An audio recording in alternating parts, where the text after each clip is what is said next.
নমস্কার বন্ধুরা, আমার নাম সৃজিতা। ম্যাজিক্যাল ফ্রেন্ডস গ্রুপের হয়ে আমি একটি শিক্ষণীয় গল্প পরিবেশন করতে চলেছি। এই মরাল স্টোরিটি আমরা পেয়েছি রসদঘর ফেসবুক পেজ থেকে। একবার এক রাজা তার 3 মন্ত্রীকে ডেকে বললেন, এই নাও, তোমাদের একটা করে খালি বস্তা দিলাম। তোমাদের কাজ হবে বনে গিয়ে বিভিন্ন ফুল কুড়িয়ে এই বস্তা ভরে নিয়ে আসবে। দেখি কে কত তাড়াতাড়ি বস্তা পূর্ণ করে নিয়ে আসতে পারো। 3 জন চলে গেল জঙ্গলে।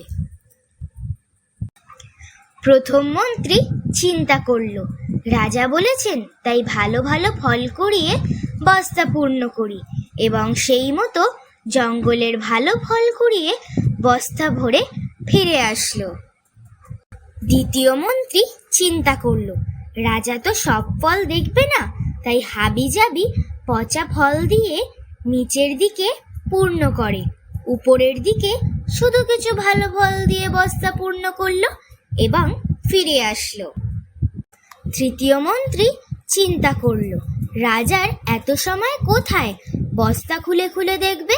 সে শুধু দেখবে বস্তা পূর্ণ হয়েছে কিনা। জঙ্গলের মরা পাতা, ঘাস, কাঠ দিয়ে সে বস্তা পূর্ণ করে নিয়ে ফিরে আসলো। 3 মন্ত্রী রাজার দরবারে হাজির। রাজা সবার বস্তা পূর্ণ দেখে খুশি হলেন। তিনি বস্তাগুলো খুলেও দেখলেন না। তৃতীয় মন্ত্রী নিজের বুদ্ধির কথা চিন্তা করে নিজেকে বেশ বুদ্ধিমান মনে করতে লাগলো।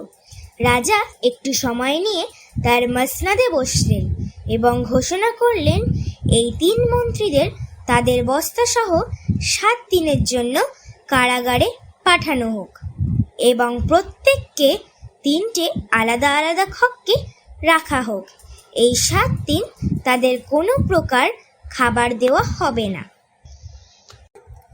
যেই কথা সেই কাজ, 3 জনকেই কারাগারে পাঠানো হলো। প্রথম মন্ত্রী এই 7 দিন তার বস্তার ফলগুলো খেয়ে কাটিয়ে দিলেন। দ্বিতীয় মন্ত্রী তার যত ভালো ফল ছিল 2 দিন খেতে পারল। বাকি দিন পচা ফল খেয়ে কাটানোর চেষ্টা করল, কিন্তু তিনি অসুস্থ হয়ে পড়লেন।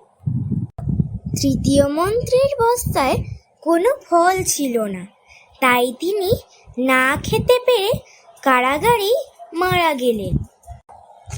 যদি আমরা ফাঁকি না দিয়ে সঠিকভাবে শিখে পড়ালেখা বা কোনো কাজ করে বড় হই, তবে এর ফল আমরা কর্মক্ষেত্রে যাব যখন, তখন ভোগ করতে পারব। ধন্যবাদ। আমার ত্রুটি মার্জনা করবেন। আর যদি আপনাদের গল্পটি ভালো লাগে তাহলে please like, share, comment and subscribe. নমস্কার বন্ধুরা, আমার নাম সৃজিতা। ম্যাজিক্যাল ফ্রেন্ডস গ্রুপের হয়ে আমি একটি শিক্ষণীয় গল্প পরিবেশন করতে চলেছি। এই মরাল স্টোরিটি আমরা পেয়েছি রসদঘর ফেসবুক পেজ থেকে। ধন্যবাদ। আমার ত্রুটি মার্জনা করবেন। আর যদি আপনাদের গল্পটি ভালো লাগে তাহলে please like, share, comment and subscribe.